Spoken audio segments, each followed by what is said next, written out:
Welcome to The Blind Side. News and information from a blindness perspective. Here's Jonathan Mosen. A pleasure to be back with you after what has been a very busy time for Bonnie and me over the last few days. We've been attending the Blind Citizens Australia convention in Melbourne, catching up with friends old and new. Got a number of great interview leads from that convention, so we'll be hearing a few Australian interviewees on the podcast over the coming months as a result of attending that convention. I also had an opportunity before the convention started to sit down and have an extended chat with Dr. Fred Schroeder. He is, of course, the current president of the World Blind Union, but he's made an enormous contribution to the blind community, and I'll be talking to him in just a moment about his history, what has shaped his worldview on blindness, and some of the work that he's doing as president of the World Blind Union. Before we hear that interview, though, I wanted to follow up on something that I mentioned a couple of weeks ago pertaining to the actions rotor in iOS 11. This is something that has been causing a lot of frustration for people who rely on their email for productivity and found themselves inadvertently deleting messages. Currently, because the actions rotor works inconsistently even within email, but in iOS 11.1, it was slated to work more consistently within the email app itself, but it was still inconsistent largely with the way that iOS in general works. I'm delighted to say that Apple has heard the feedback, and I got copied on a lot of email that people sent to Apple, and thank you for doing so, because it is a really important issue. The emails that I received that I was copied on were really respectful. They were clearly worded. They indicated why it was such an issue for us and why it was essential that Apple hear that feedback and revert, and they appear to have done that. For 2 betas now, the iOS 11.1 actions rotor works as it used to do in iOS 10 and earlier, and so when iOS 11.1 is released officially, you should find a much more pleasurable and consistent email experience. And you can take a lot of credit for that. It's great to know that when we can make a case that Apple will listen, they will respond as they should, because we are paying customers, and it's a great outcome. So thanks to everybody who made that happen. Pat yourself on the back for that. On that subject, when I was at the Blind Citizens Australia convention, I gave an address on making the most of emerging technologies, and I talked about how important it is that we recognize the fact that companies like Apple and Google and Amazon, these big corporates, are now assistive technology companies. They are developing screen readers and other technologies that we depend on every day for our jobs or for our information access, and that it's critical that we hold those companies to the same degree of accountability that we would any other assistive technology company.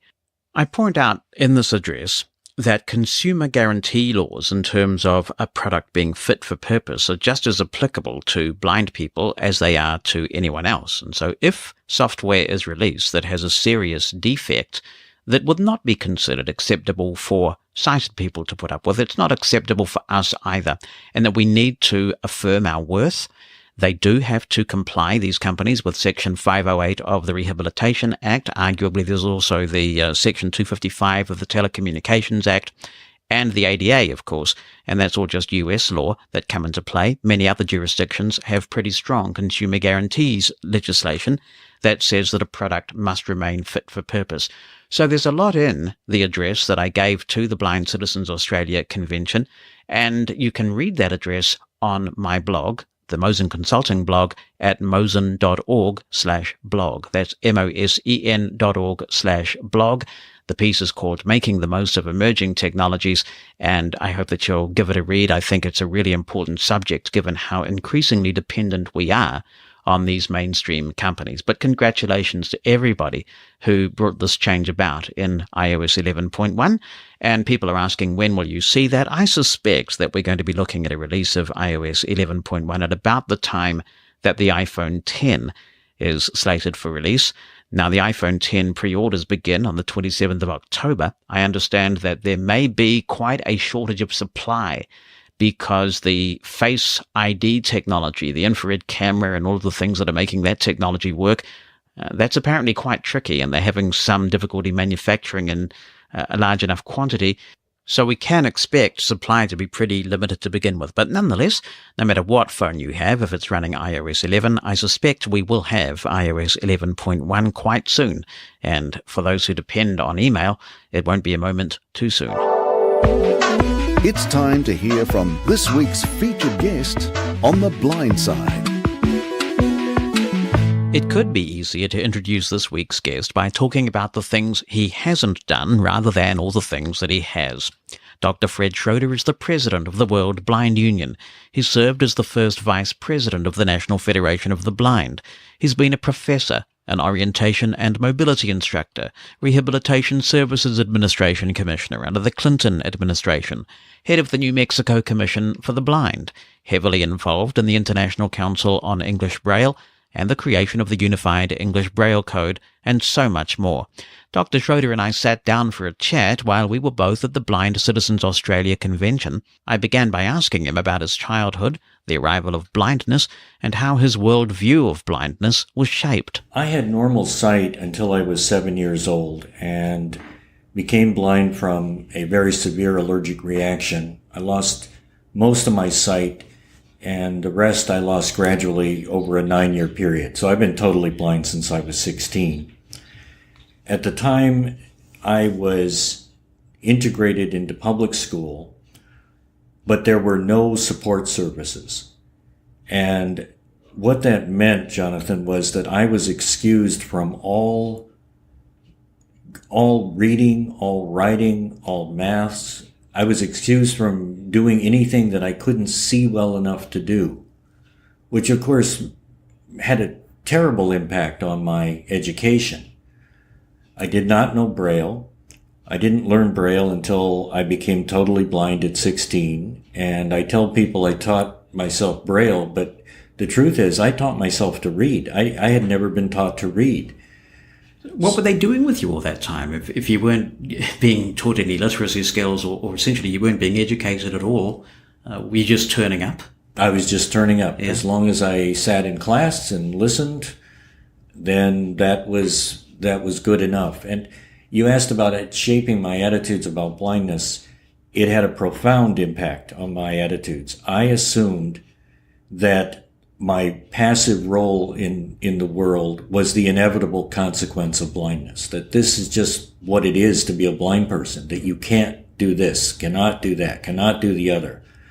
And so I did not have aspirations. I had no sense that I might be able to live a productive life.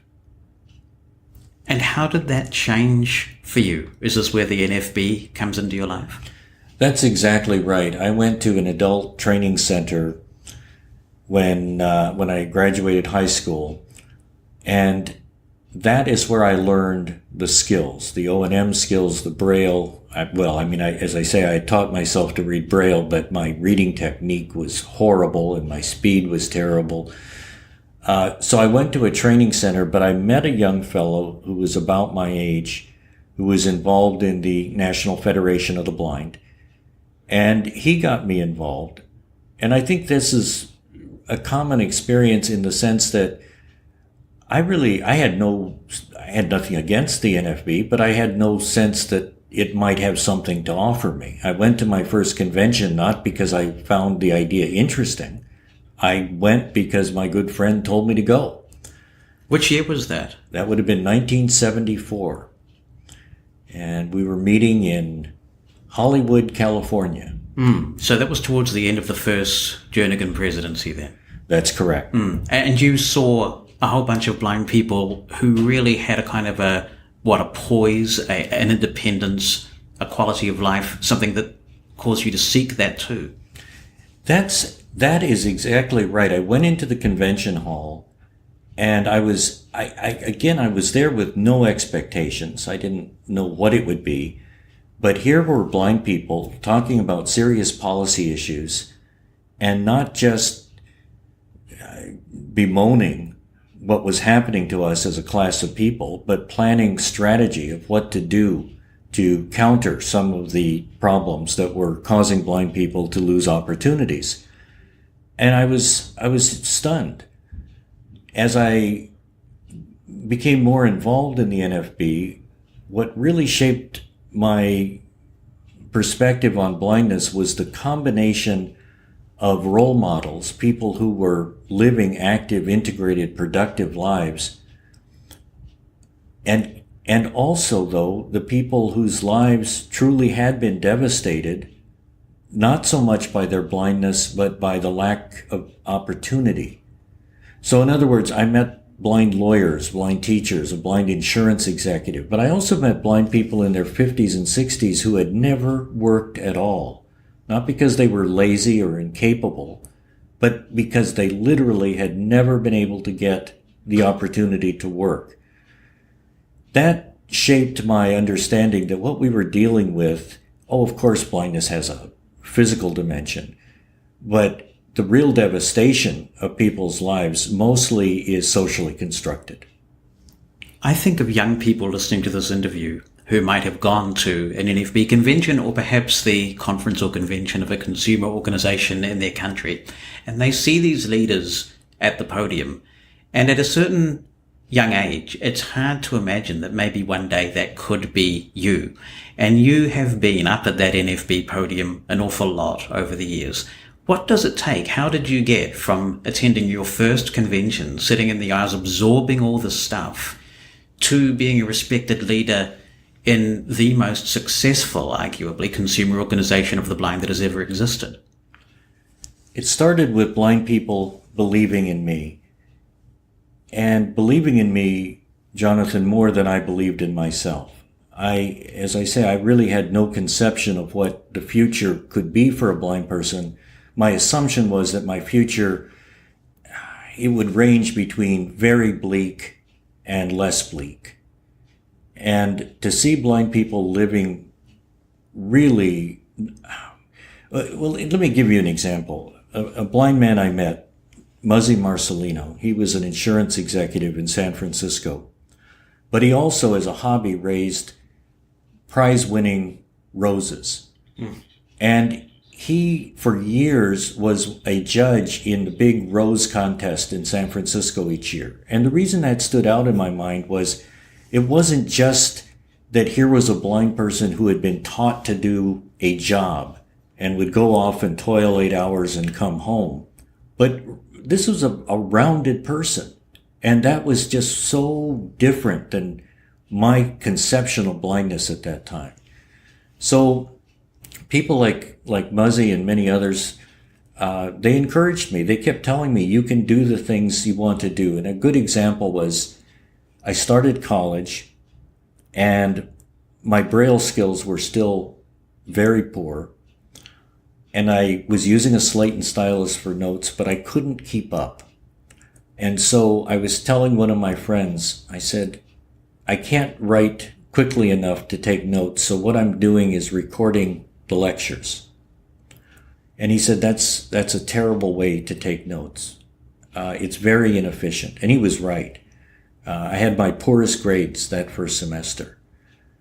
He said, what you want to do is get lightweight, regular typing paper, not Braille paper. He said, you want to take your stylus out on the sidewalk and sharpen it. And in other words, you could say what he was doing was giving me techniques, and he was.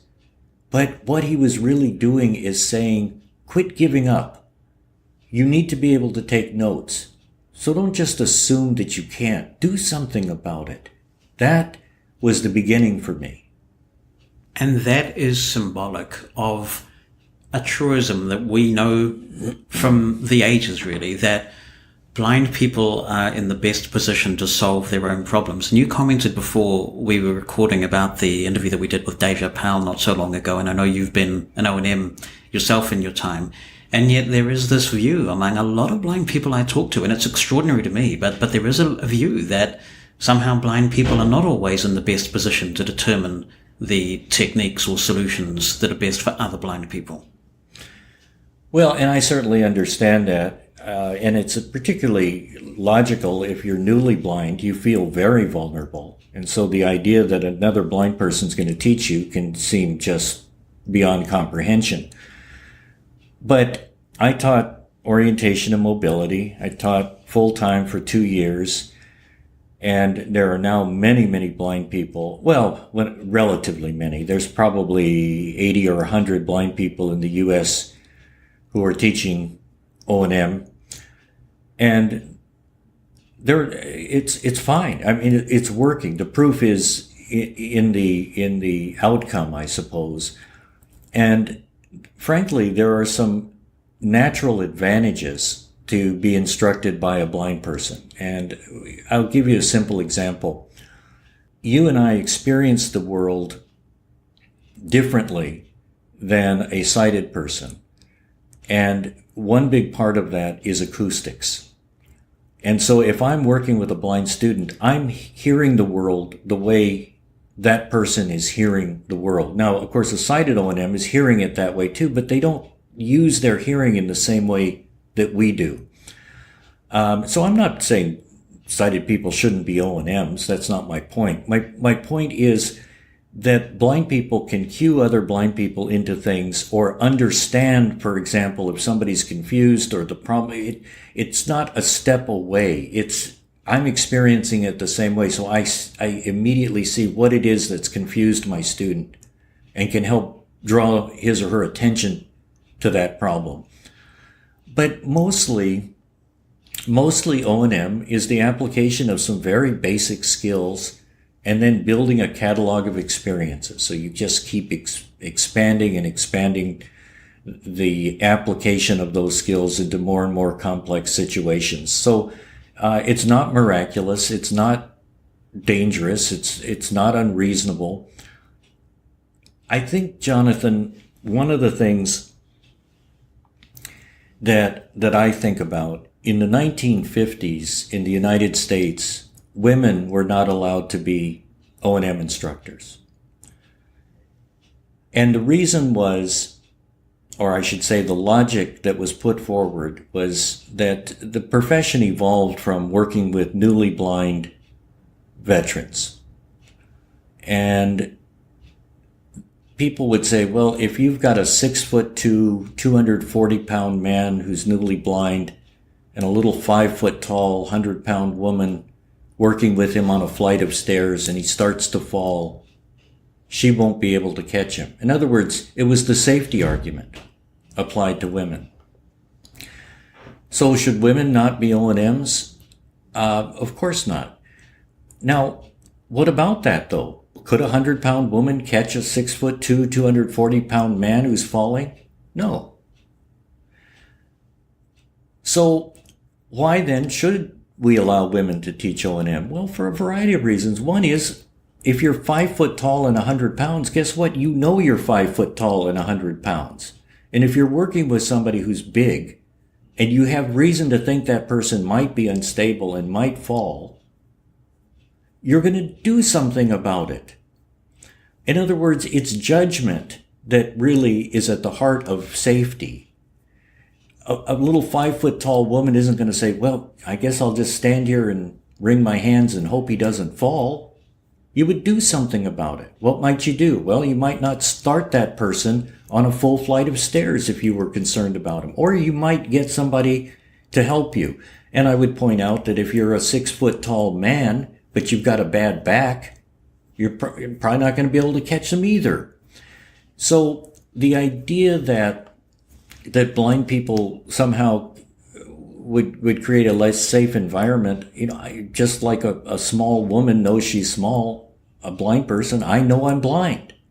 And if I'm in a situation where I think sight might be important, and frankly, I don't think of a situation where it came up, but were it to come up for some, very particular reason, well, you know what? I'd deal with it. I'd get help.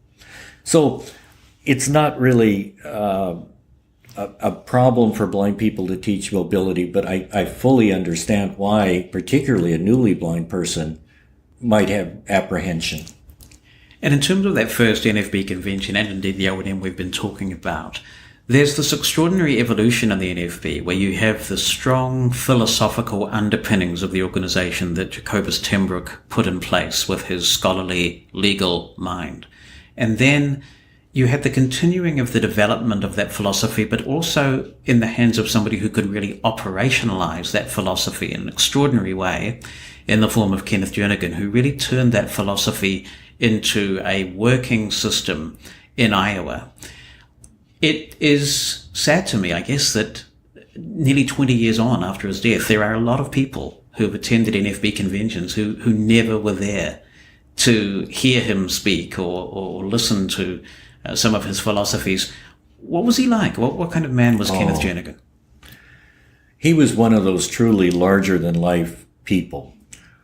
And it's hard to know where to start. I first met Dr. Jernigan through recordings of banquet speeches that were given to me. And when I first was given a big pile of these banquet speeches, imagine, I was, 17, 18 years old, and somebody says, wouldn't you like to sit down and listen to banquet speeches? You think, well, no, frankly, I wouldn't.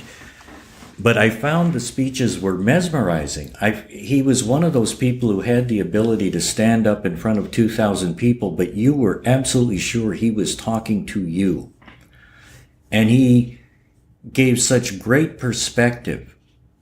We talk about it in terms of NFB philosophy, but really sorting out what is the objective aspect of blindness and its impact on a person's life, and what is social attitudes, misconceptions about blindness, and really helped me understand that much of the limitation that blind people experience is self-imposed. In other words, when I went blind, I didn't suddenly miraculously have insight into blindness, or said another way, I was a sighted person who couldn't see anymore. I had all of the assumptions about blindness that sighted people generally had. And so when people talk about adjustment to blindness, in effect, what that meant for me was I thought, well, it just means resigning myself to a life of dependency. Well, that's horrible. And Dr. Jernigan said to us, that's horrible. You don't have to be dependent. You don't have to be isolated. You don't have to be limited to some sort of rudimentary, repetitive work. You can aspire to do things, and what will make it possible is mostly imagination. And this was not just hyperbole. The first licensed blind electrician that I ever heard of was a man in Iowa who was one of Dr. Jernigan's students. Totally blind man, Curtis Willoughby. He lives in Colorado now. He's long retired. And what was at the heart of this was, rather than saying, oh, I can't be an electrician, or even the next step saying, well, maybe I could do some of it, but I couldn't this, I couldn't that, I couldn't the other. Instead, Curtis started with the presumption of, here's the job, here's what needs to be done. Now, how will I do it?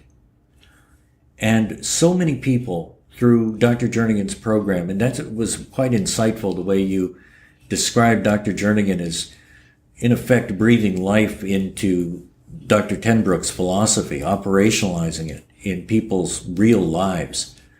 And the results were amazing. He was a charismatic man. He was a caring man. He was a strong man. And one of the things, Jonathan, I never asked him if this was deliberate or an instinct on his part, but he would always put you to work. He'd invite you over for dinner, and you would arrive and he'd say, Fred, we're going to eat outside. I want you to come help me set up tables. He'd put you to work. Frankly, not because he really needed your labor, but for me that stood out because I didn't grow up being needed as a low vision and eventually totally blind person. When there was a family function, nobody said, Fred, we need you. In fact, they said, why don't you they said it more politely, but in effect, why don't you stay out of the way? Yeah, lots of blind people are used to feeling like spare parts, aren't they, around family, and and family think they're doing you a favor. Absolutely. Yeah. Now, he wasn't without his detractors, though, and some would say, look, he played no small part in splitting the blind consumer movement apart and potentially taking it back some years because of those divisions. Well, this happened roughly in 1960, so who knows? Who knows whether different decisions might have had different outcomes. I've read a lot of the history of that time period, and whether all the decisions on all sides, I really don't know. What I do know is that he inspired me, and he's inspired many other people. And I don't think I put him on some sort of pedestal or turn him into a deity. He was a man, but he was a wonderful man, a man who cared about blind people.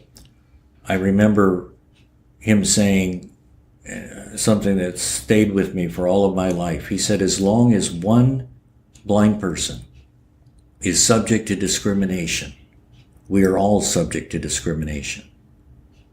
And that to me is a very profound principle. That's saying, in effect, we have a shared community and a shared obligation. That it's not just good enough for me to do well in life. That I have an obligation to give back to others as others gave to me.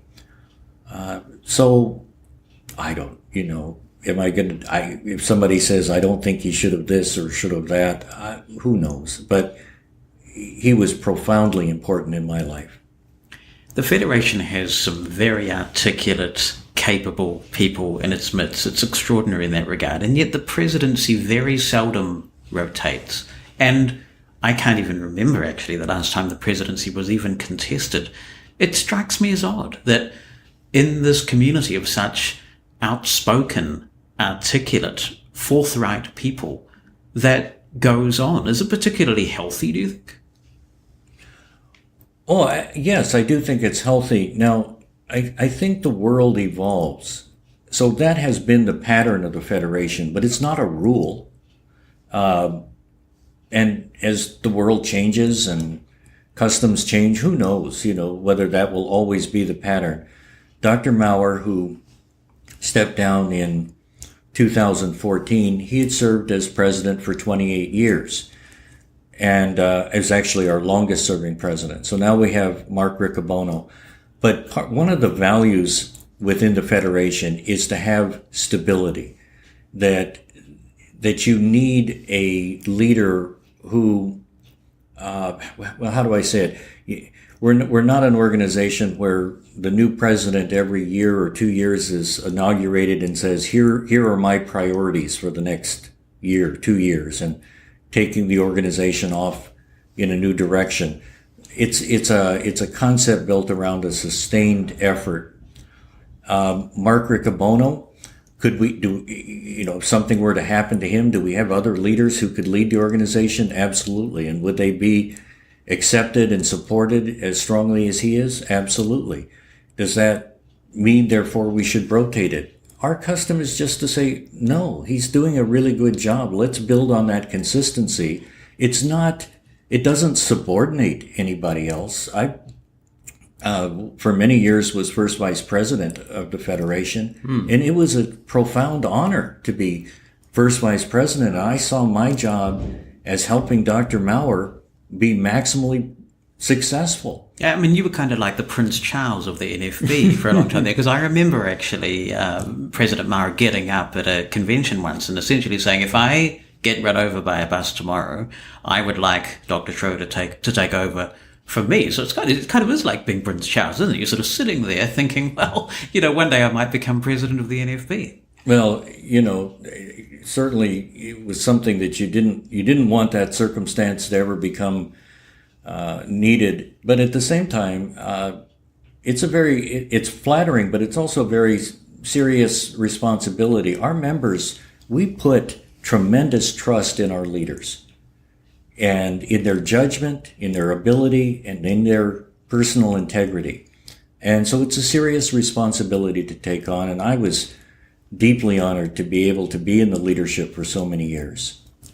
I was going to talk with you about this in a WBU context, but it's kind of come up now, and I'd be interested in exploring this with you. Traditionally, there is a quite clear demarcation point between the things that consumer organizations do and the things that provider organizations do.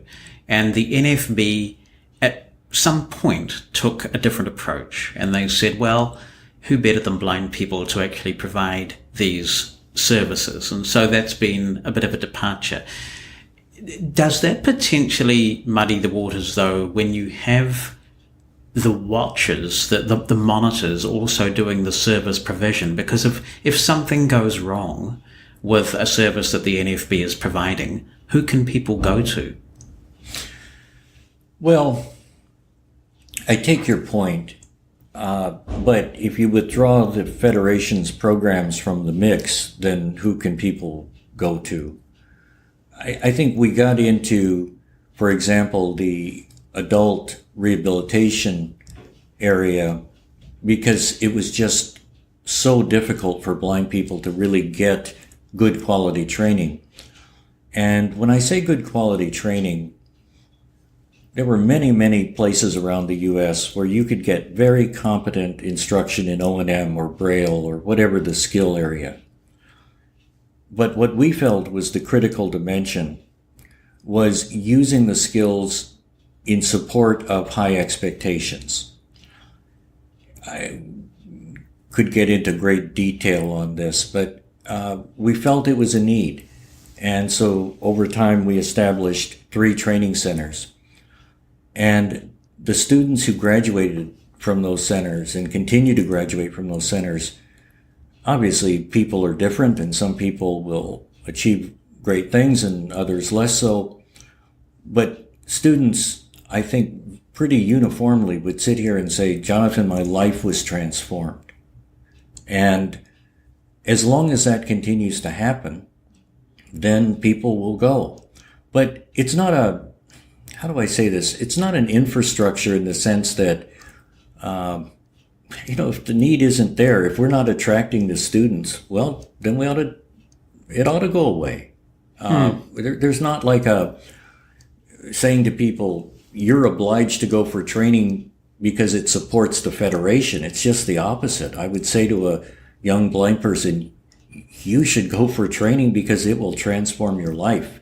And if you don't believe me, let me introduce you to 2 or 3 people in your age demographic with similar interests to you, and let them talk to you about what it's done in their lives, and you can decide for yourself. So, yes. I don't really, I take your point and I understand it theoretically, but in practice, at least today, it's not something that I think is imperiling the Federation's freedom to be independent and very strong on the advocacy front. Yes, I only have the sense, I suppose, that a lot of organizations, a lot of countries look to the Federation, look to the United States for leadership. I mean, it was the US that gave us the ADA, Section 508 of the Rehab Act. Mm-hmm. And so there's a lot of emulation that goes on there. It does strike me that with the exception of the NFB, which seems to just be in a class all of its own, people aren't meeters anymore, aren't get-togethers as much as they used to be. And so the consumer movement around the world appears to me to be in some sort of decline, particularly in Western countries. And I think that that's being facilitated by traditional blindness provider agencies who no longer respect the role that consumer organizations have to play, the fact that blind people need to get together and that the decisions that they make have weight because blind people have chosen to confer, to discuss, and ultimately to vote. Now, the provider organizations are saying, yeah, but there's only like a tiny percentage of our clientele who go to these things, and why should we be held captive to such a vociferous minority view? But that undermines the traditional role that we all have seen consumer organizations playing. Now, it seems that the NFB could potentially be undermining it from the other end, that no matter which way you look at it, there is a pretty scary blurring going on between what providers do and what consumer organizations do. Oh, no. So we have our 3 training centers, and these are operated in independent in their own states. Okay, so it's not something that we operate nationally. It's not a significant part of our funding. It's as I say, it's genuinely a service because people couldn't get that need met elsewhere. Other services that we provide are intended to really be supportive of our philosophy. I'll give you an example. We've become very aggressive over the last half dozen years or so in trying to promote Braille literacy among blind children. This has been a chronic problem in the U.S. And so we've started what we call our Bell Academies. And those Bell Academies, they're early intervention, they're little summer camps for young blind children. And it's a mixture of recreation, but also Braille instruction. Now, in a little summer camp, are you going to teach a blind child Braille? Well, certainly not to the point that they're now literate, but we do it because we want to make it, we want children to see Braille as fun. We want parents to be exposed to blind role models. The staff in these programs are by and large blind people. We want parents to understand the importance of early Braille literacy for their children. We want to connect them to us. And is it a program? Sure. But you know what? We don't make any money. It costs us a lot of money. We have to go out and fundraise to do it. So in that sense, when you look at the agencies, they have an infrastructure to maintain. And ours, not real. It's different. I ran an agency for the blind. I've run a public school program. I've run a federal agency. And to me, the distinction is a stark distinction. The Federation, I doubt if 1% of its money comes from services that are sold. Do you agree, though, that around the world, in Western countries anyway, consumer organizations appear to be struggling a little bit in the current environment? Yes, I do. And I don't know that I have the perspective to say that it's worse than it was or better than it was. But yes, the consumer movement is always struggling. And it's struggling because of lack of resources. It's struggling for many reasons. Some of them just, you need an inspirational leader. In other words, you need that Dr. Jernigan to say, I mean, it's not hard to know what the problems are as a blind person. But you need somebody to say, you know what? We can do something about it. You and I together, we could do something about it and mobilize people. So for example, a dozen or 15 years ago in Thailand, there was a move toward getting rid of individuals selling lottery tickets and moving toward dispensing of lottery tickets.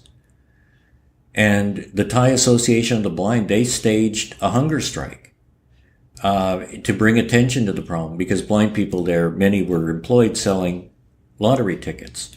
Now, that's an example of collective action. In other words, I as an individual, if my livelihood is being threatened, can I do something about it? Maybe, maybe not. But the Thai Association of the Blind today remains a very strong consumer organization, and it's strong because people have become accustomed to achieving success by working together. So it's difficult. There are infrastructure issues, funding issues, the need for leaders. One of the things we're working on in the World Blind Union is some leadership development, and we especially see the need for leadership development among blind women who are very often marginalized, as are women generally. The interesting thing about that Thai example is I believe that one of its very articulate members became a senator in Thailand, didn't he? Absolutely. Yeah. So it's important for blind people to be involved in these key institutions. I think in legislation and the media in particular, which is so influential in terms of setting the public opinion. Jonathan, well, this is interesting. I hadn't thought of it in these terms, but maybe one of the distinctions, again, I ran a service agency. When you run an agency, people come and you say, here in effect, here is what I can offer you. Whereas in the Federation, when we bring blind people together, we don't bring them in and say, Jonathan, here's what I'm going to give you. We bring people in and we say, Jonathan, you and I have this common need: transportation, access to education, access to employment. And you know what? I can't fix it. I can't fix it for you. But you and I together, we potentially can resolve these problems. So it's a very different mindset that I think transcends that kind of that objective or mechanical aspect of, do you lose a certain freedom by becoming a provider? Well, again, I suppose if you get dependent on that institutional structure, then it would be a problem. But it's a very small part of what we do. See, the World Blind Union's an interesting amalgam, really, of providers and consumer organizations. Mm-hmm. I wonder how you feel about that, because I know there is some disquiet about the fact that sometimes people get together at WBU events and you get the CEOs of the blindness agencies. They get together and they have these discussions among themselves, and they go back with positions. They've sort of inspired one another. And those positions, without any kind of mandate, any debate or discussion within the blind community itself, then get espoused by the agency as this is what blind people need. Now, I don't think that's happening in the United States because you've got such a strong consumer movement there. But there is this blurring, I think, between where does the mandate from a provider organization start and stop? And that must be quite a tricky balance, especially for you with your consumer credentials, to manage. When I directed a service agency in New Mexico, of course I'm a blind person, but growing up in the Federation, I would have, my view is, first of all, that agencies should not speak for blind people. Blind people need to speak for themselves. And a blind person running a service agency has no business speaking for blind people. I mean, I'm a blind person. I have that life experience, but when I was running that agency, nobody elected me. I was accountable to the government. And my view is that you need a partnership, that the agency ought to help blind people achieve full and equal opportunity, and as a partner, but it's blind people themselves who need to chart the course. And that's your point about how these things evolve internationally. It's the WBU. We are actually the result of the merger of an international organization that was made up of service providers and an international organization made up of consumer organizations. So in 1984, the World Council for the Welfare of the Blind and the International Federation of the Blind merged. And it's a tricky balance, partly because of resources. Obviously your service agencies, they've got resources that most consumer organizations don't. And so we live in an imperfect world, but we try to stay grounded in our fundamental beliefs. Those fundamental beliefs meaning that people need access to education, to rehabilitation training, to employment, and most important, that blind people need to speak for themselves. Before I became involved in the AT, the assistive technology part of the blindness sector, I spent some time being involved at a regional level in WBU. And it's a humbling experience because, there's no reason why we shouldn't be advocating for improvement of our lot. But when you get involved in WBU, you really appreciate just what a massive divide there is around the world in terms of the opportunities available to blind people. Yeah. The disparity is enormous. And yet it has a common root. UNESCO published a report a couple of years ago that said in the developing world, 98% of children with disabilities are not in school. They're not educated. And yet and so that's not an issue that in the United States we face, or in New Zealand or Australia. But the root behind it is common. In other words, why do poor countries not educate children with disabilities? Well, it's based on a presumption that there's no point, that they will be dependent all of their lives. And if you have limited resources, why would you spend money to educate a child when you need to spend money to educate the non-disabled child who will care for the disabled child? So even in countries with the most developed systems and the greatest resources, you have staggering unemployment rate among blind adults. And yet, as you well know, it's not hard to prepare a blind person to work, but it is very hard to get society to believe that a blind person can function at a competitive level. It's very difficult. So it's a common root, and it plays out differently. And in the developing world, you look at children, and even if you could get them to go to school, the access to materials and the access to teachers who have any sort of knowledge of how to educate, all these problems, they can become overwhelming, and maybe it's because they are overwhelming. But you start.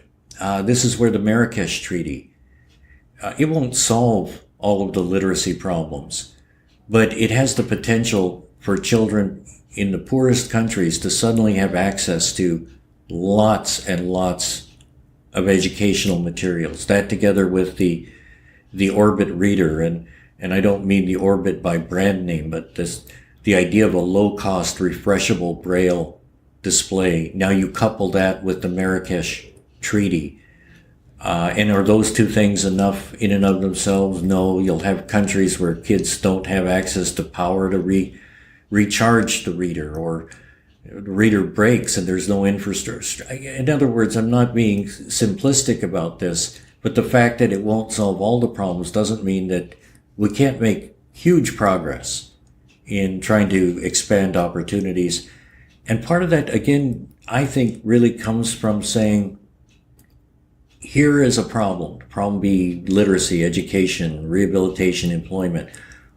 But the first barrier you have to overcome is the barrier of low expectations. The task is so mammoth for the WBU, and I guess the Marrakesh Treaty is a very good project to have taken on, because everybody wins with that. I mean, there are tangible advantages for developed and developing countries with that. But how do you determine what your priorities are going to be when there is such a disparity of opportunity available? The WBU is an organization made up of organizations. So our members are agencies for the blind and consumer organizations of the blind. And when you have an organization like the World Blind Union, you want it to be representative. And yet to do that means that you have to put in place some cumbersome procedures. So we develop for each 4-year term a very detailed strategic plan, and we go through an exhaustive process of gathering input into that strategic plan, so that to the greatest extent possible, we're reflecting what people see as the needs. So in New Zealand, for example, Martine Abel Williamson, who is the treasurer of the World Blind Union, but she also chairs our Access to the Environment Committee. And when you think about that as an area, oh my word, it could absorb the lives of many just dealing with access issues. But Martine has done an outstanding job at organizing this around some kind of common theme areas, such as the emergence of these shared spaces and what's needed for access, the related issues that spill over into technology. I here in Australia, I've seen these elevators where you put in what floor you're going to, and then it tells you which elevator to go to or which lift to go to. I've only seen that ever once in the U.S., but, again, we've got to make certain that these technologies are accessible and yet remaining kind of nimble enough to address things that maybe come up unexpectedly. So it's a combination, but we try very hard to draw input so that the work in which we're engaged is relevant work in the lives of blind people. When you look back at your term when it's over, presumably you're a very action-oriented kind of guy, so you'll want to be able to say, I guess, by the end of my term, I would like to have made this difference in these key areas. Do you have those sorts of goals in mind that you can point to by the end of your term? Yes. I'm going to say yes and no. How's that? You can tell I had background in government. The no part of it, let me start with the no first. I think we could sit down over a cup of coffee and easily sketch out a list of significant challenges that blind people face. And a good list, list of things that are truly significant. And then I could say, all right, Jonathan, you take items 1 through 5 and I'll take 6 through 10. Well, maybe 1 through 5 aren't a good match for you, for your interests, your resources, your experience. In other words, there's a degree to which work needs to be organized in ways that you to the greatest extent you can, you address the issues that are important, but those issues have to be addressed by people who have a passion for that work. So if Martine didn't have a passion for access issues, the mere fact that those issues are important and that we appoint somebody to be in charge of it, well, the success is going to directly relate to her interest together with her knowledge, her experience, and so on. What I'm saying is the fact that something stands out in my mind as important, unless I am able to get others to think it's important and to work with me on it, it won't ever happen. So some of it's dependent on the interests of others. I think there are some areas that we need to put immediate attention to. One is one that I've been leading for several years now, and that's around making sure that these quiet electric and hybrid electric cars emit an alert sound. That's a critical issue, and we could go into great detail on where we are with that. I think related is this whole issue of making sure that technology factors in accessibility at the front end. Home appliances are getting increasingly difficult for blind people to operate. My stove, I can set the temperature, I can do the basics, so it works for me. My oven and my stove, I can operate.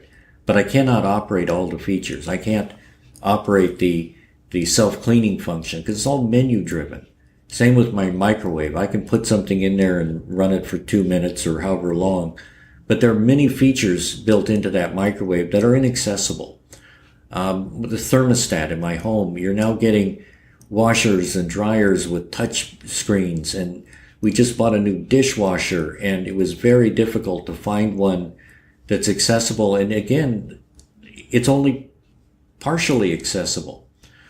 So we need to, and this is something that I think is the kind of issue that you need a world presence to deal with. So we have a technology committee, and we've said to them, this whole area of accessible home appliances, we need to do something about. Well, what is something?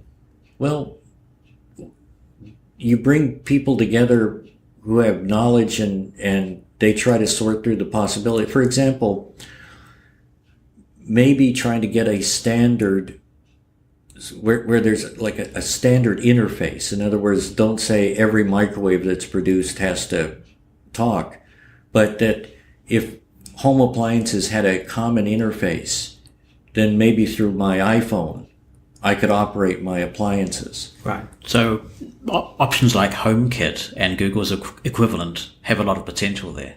Well, and that's where I was going to go next, Jonathan, is to say these kinds of common interfaces would help us, but then they also allow for exactly what you've described. These smart homes where people are doing all sorts of things now. And so this idea of what I'm saying is the idea of a common interface isn't, let's do something kind for the blind that adds cost, but we need to do it because their lives are so tough. We should be doing something for them. It's something that the technology as it evolves needs for all people to be able to run it well and in some sort of organized, coherent way. But the idea of the accessibility, it needs to be factored in at the very earliest stages. And is the industry coming to the table in these discussions? Well, our work plan, because of the process that we're going through, was not finalized until June, and so the work around this has begun. But again, going back to that first strategy, part of what our work plan is to try to draw in the right people to work on this. And we have a fellow who's heading that committee, Sachin Pavitran from the United States, who is the former chair of the U.S. Access Board. So he's a man with great technical knowledge, but also very connected, if you will, into that whole world of accessibility. And so he's leading the effort on it. We're going to have an update next month at our officers meeting in Tokyo. And at that point, I'd have a better sense of the details of how far we've come. There are all sorts of diplomatic considerations with WBU. It's essentially the United Nations of the blind community, so there are geopolitical factors at play, and I'm sure somebody with your diplomatic skills will be treading those waters with appropriate care. But I wonder how difficult it is for you, being an American at the moment, being president of WBU, because the United States has still not ratified the UN Convention on the Rights of Persons with Disabilities, and there's no Marrakesh Treaty ratification in the United States either. That must put you in a bit of a difficult position. Oh, in one way it does. And, frankly, it's an embarrassment that we've not signed the CRPD. I'm cautiously optimistic that we'll get the Marrakesh Treaty ratified. So, clearly it is a disappointment or an embarrassment in that sense. But the advantages of the treaty, we've developed a lot of materials, training materials, resource materials, and so on, to help countries be able to frame the argument with their governments on why they need to participate in the Marrakesh Treaty. It's something that is so needed. We've got to get the U.S. to ratify it because the number of books that would flow into that distribution pipeline would be huge. But, it's a frustration. And really, Jonathan, the thing is, it comes down to U.S. culture. The conservative people in the United States historically have had a great suspicion of the United Nations, that it's a step toward one world government and we'll lose our sovereignty. So it has very little to do with the merits of any of these treaty instruments, and unfortunately, we get caught up in that. How do you think services such as Kindle and iBooks and some of these public services that blind people can now so readily access changes the need for the Marrakesh Treaty? Oh, well, does it change the need for it? Well, long term, will you need a Marrakesh Treaty? I don't know, but a simple example is material that is produced. Okay, well, let's use recorded format, for example. If there's a book that's recorded here in Australia, prior to the Marrakesh Treaty, any English-speaking country that wanted that book had to report it over again. And granted, a lot of the popular books that are being published today are also being published in audio format, and that's a big plus. But the need for the treaty, again, it's not that any one piece is the whole. It's just that it's a piece. So take, for example, the blind child living in a very poor developing country. Something like a Kindle reader might be affordable in developed world, but less so. And I'm sure you more so than I, but I have a Braille Note Touch, and I have a laptop computer, and I have a Victor Reader Stream, and I probably have a half dozen other things that aren't coming to mind. That's just not practical to meet the needs of people in particularly in developing countries. So, it's a piece of the puzzle. The quiet car issue is another example. 10 years from now, it will be very different. I've seen demonstrations of technologies where cars can actually detect pedestrians, not just in front of them, but on the sidewalks. So at some point, it would probably be very practical where the alert sound is turned off until the car knows there's a pedestrian around. Anyway, it goes on, and you just have to adapt as the needs shift. Now, I'd love to be able to keep chewing the fat with you for a long time, but I know we kind of dragged you into a room here, so I want to be considerate of that fact. But I do want to close by talking with you about Braille, which is a passion for us both. I actually first really spent time with you. It's amazing to think it's nearly 25 years ago when we sat down and started talking at a conference in New Zealand about the Unified English Braille Code. Can you give me a brief sort of state of Braille address? How are we doing in terms of the Braille code? I think this is a good example. The real starting point is not the code itself. The starting point is the need for blind people to be fully literate. And with that said, Braille needs to continue to evolve to meet the evolving literacy needs of blind people.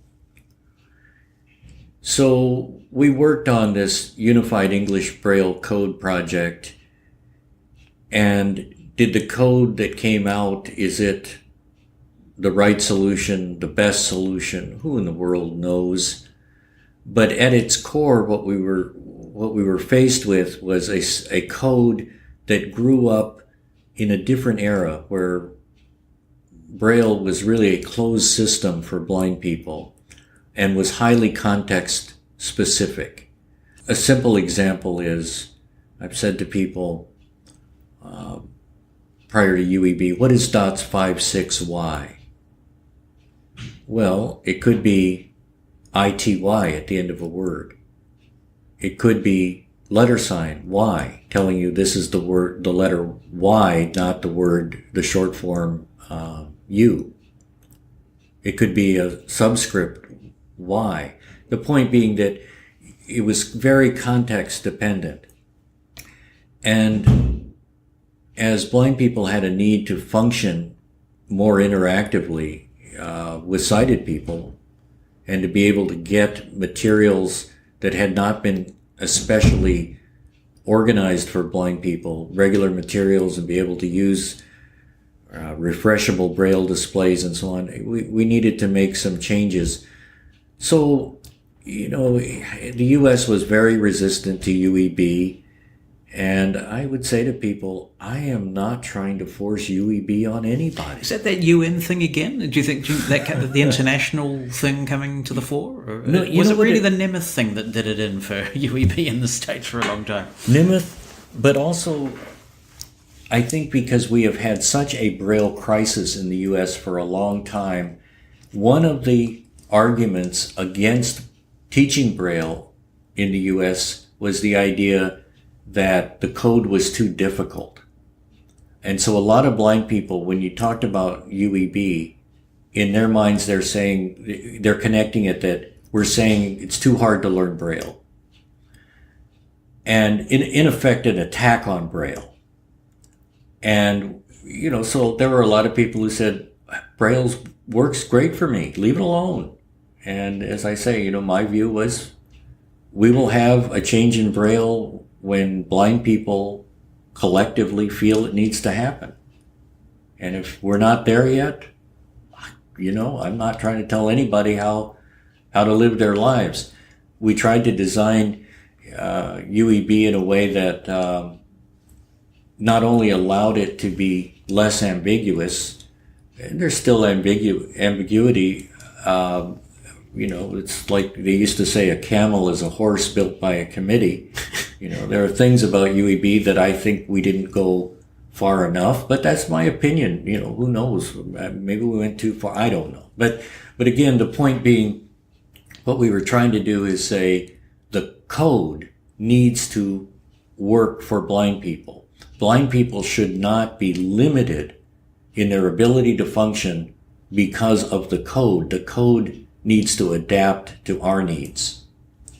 I was always a supporter of UEB personally, not just because it unified the Braille code among disciplines, but also because I was seeing a lot of developing countries where they were having to learn multiple mathematical codes because they were gladly accepting maths textbooks from wherever they could get them. But there was no consistency about the way that those math texts were written. There might be multiple maths codes they had to come to grips with. And so for me, it was about democratizing Braille and making it easier for students who had less opportunity than ours do to get a decent education. Yes, I mean, having sounded so wishy-washy a moment ago, I believe that we needed to make changes. Now, just to show you how, I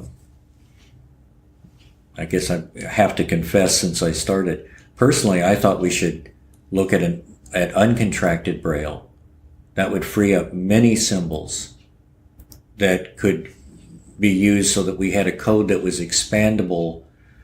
For example, bullets and so on. So do away with contracted Braille? Yeah. Gee, that's a radical idea, isn't it? Well, and nobody else much thought it was a good idea, so, it remains like a lot of my good ideas. They're good in my head. But I thought... can you imagine how getting that through would have gone, given how much trouble there was getting what we've got? Well, again, it's my idea, and I'm not trying to foist it on anybody else, right. But I thought, this would free up a lot of symbols that could be important in maths, and they could be important as literary conventions change and so on. You could simultaneously, some people call them .6 numbers. I like the idea that what we think of as the CH sign would become the number 1 and the GH sign would become the number 2. Okay, right. Mm-hmm. So now you don't have all these problems of mixing letters and numbers. You have symbols that are numbers and only numbers, and symbols that are letters and only letters. And there are people who say, well, this will make Braille slower. I'm not sure that that's the case. But I guess my point is, whether I'm right or wrong is irrelevant. The point is we should keep challenging the code to support our needs. And that's really where I come down, that we don't ever want to be limited by the tools that we're using. Those tools need to support our aspirations and our interests. And by the way, one of the great things about technology is someday I'll be able to not program, but I'm sure someday I'll be able to select the display on my refreshable Braille device so that I see the Braille the way I want to see the Braille. And if you care what the type font is, you can have that displayed. And if I could care less, I don't have to bother. It's been a pleasure to talk with you. And I have to say that having seen you speak, heard you speak in various forums over the years, you just have this remarkable ability to make all blind people think that they can make a difference. They can improve not only their own lot, but the lot of blind people in general. You have that ability to motivate people, and it's an extraordinary skill, but you've matched it with real contributions in so many endeavors. We haven't even touched on RSA or too much on New Mexico and all those things that you've done. So I guess I just want to close by thanking you for the extraordinary contribution you've made and continue to make. Well, thank you, Jonathan. And I'm not saying this out of politeness, but you have given voice to blind people in a way that is very impactful and badly needed, and at least from me, deeply appreciated. Thank you so much. Thanks for listening to The Blind Side, a production of Mosen Consulting. On the web at mosen.org.